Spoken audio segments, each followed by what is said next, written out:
এ বসন্ত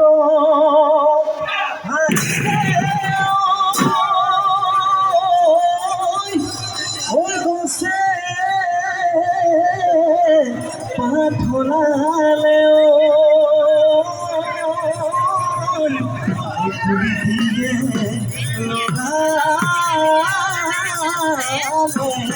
মা কিনো অসমীয়াৰ ঐ বিহু আহিলেও গৰু চানে লগালে মা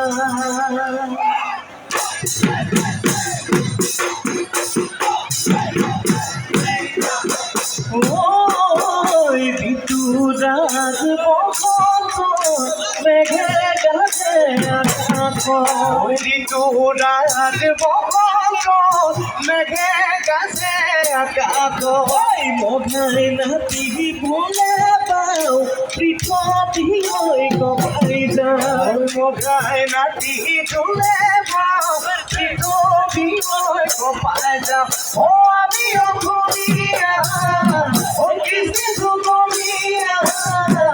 নানা জাতি মিলন ভূমি আমি নই পড়িয়া নানা জাতি মিলন ভূমি আমি নইয়া ও তোমার বাপে উড়ুলি ও পেপার মাতে কিরিলি ও তোমার মাতে গুড়ুলি পেপার মাতে কিরিলি মজায় নাতি মজায় শুধু নাচি থাকবে সোনি বিহু তোনি ভুবনি করি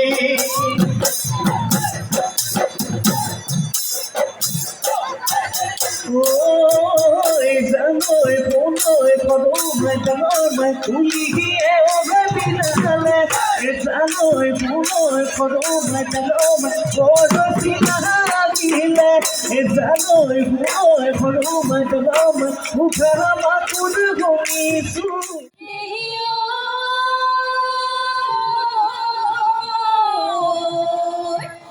ব্রহ্মপুত্রর পারে বরম পুরিয়ে চুপি ওই আমি বিহুম রাও আজ ওই উতু আইনি নিমা ব্রহ্মপুত্ররে তাও ওই রাহুলিয়া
দোলার নাচনি ও লগৰি গাতে নাচ তৰণি ও লগৰি গাতে নাচ তৰণি ও লগৰি বিহু বিহু লাগিছে নাচো নাচো লাগিছে গান ওই বিহু লৈ আহিলো গামখাৰু পিন্ধিলো ওই আতুৰি বান্ধিলো ওই কুপা ওই অতি চেনেহৰে ৰঙালী বিহুতি ওইলে নাচি কেনে কৈ থাকো এলালৈ বহুতা তোৰ বাটত এলালৈ চকুৱালী বাটত এলালৈ চকুৱালী বাটত এলালৈ মাতোনো হৰি হৰি মাতোনো হৰি হৰি পৰে এলালৈ বিহুৰে তলিতে এলালৈ তোমাকে নেদেখি এলালৈ তোমাকে নেদেখি এলালৈ ৰাতি মোৰ টোপনি ৰাতি মোৰ টোপনি নাই হাই তৰাই পোহৰিলে পোহৰ যেন নালাগে পোহৰ যেন নালাগে জোনে পোহৰ নিদিয়া জোনে পোহৰ নিদিয়া মানে আনে মৰম দিলে মৰম যেন নালাগে মৰম যেন নালাগে তুমি মৰম নিদিয়া তুমি মৰম নিদিয়া মানে গগনা আৰণি গগনা পুৰণি ঐ গগনা পিৰিলে ঐ গুণে এনেকুৱা গগনা নবজাই কেনে কৈ থাকো গগনাৰণি গগনা পুৰণি গগনা পুৰণি গগনা কিহেৰে গগনা কিহেৰে দুফালে দুচতি মাজতে সতীয় মাজতে সতীয় মুগা হৰা লগায়ে মুগা হৰা লগায়ে বাৰ সৰু সৰু মাতে সমনীয়া মাতে সমনীয়া টকাৰ সৰু সৰু টকাৰ সৰু সৰু টকাৰ মাতে শুনি ৰব মই নোৱাৰো ৰব মই নোৱাৰো এৰি যাওঁ পেটৰে এৰি যাওঁ পেটৰে ভাত হাঁচতি লৈ লাং লাং লাং লাং একেচি যাওঁ পাৰিবা পৰুমণি পুখুৰীৰ তলবা ৰঙিলিয়া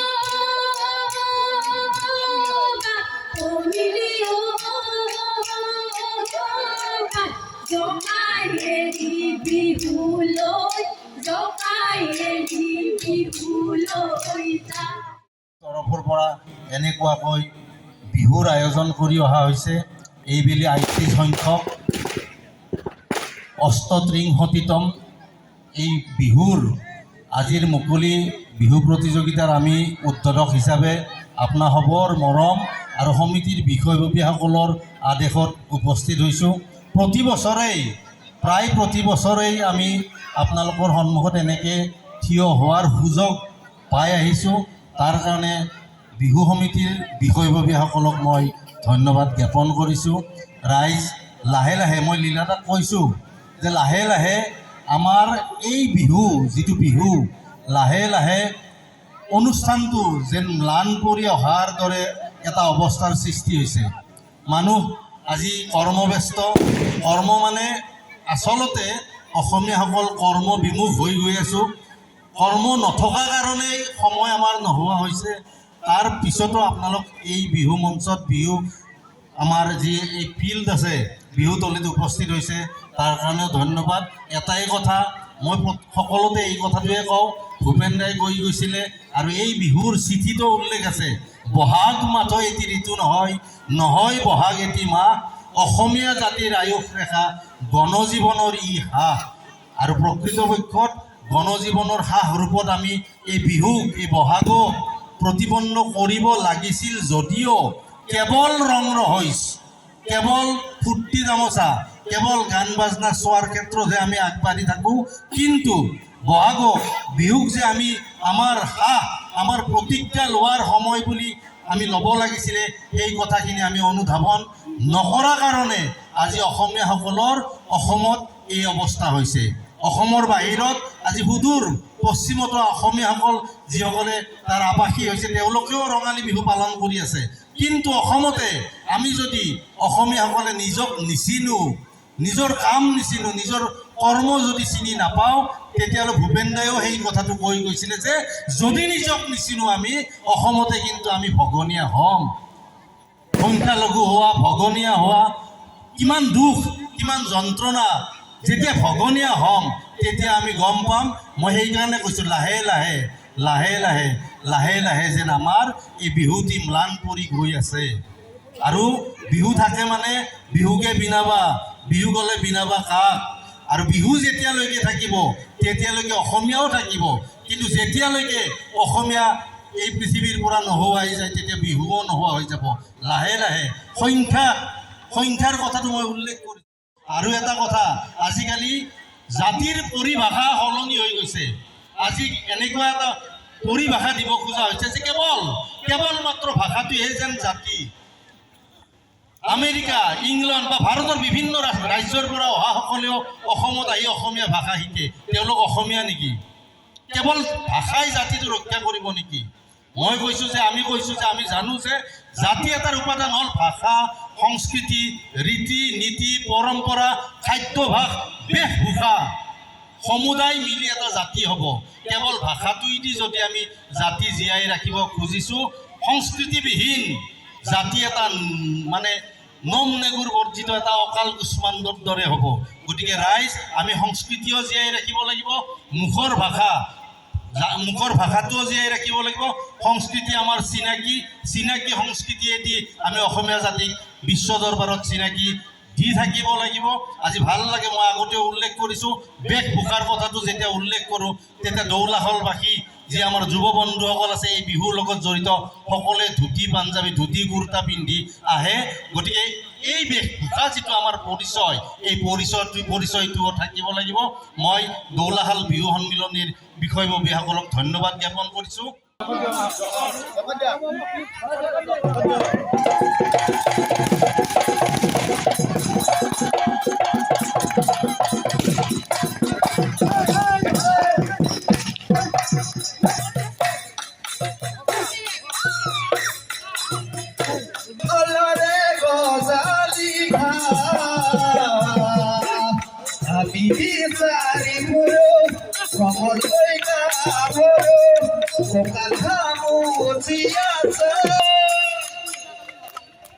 তোমার করছি না কি মাতা কেন গানে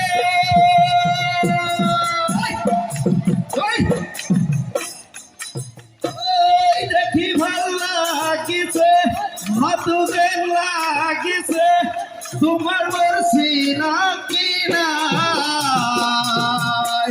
মাতা কি না মাতা ভয় মোর লাগিছে, তুমি যায় গানে গানে।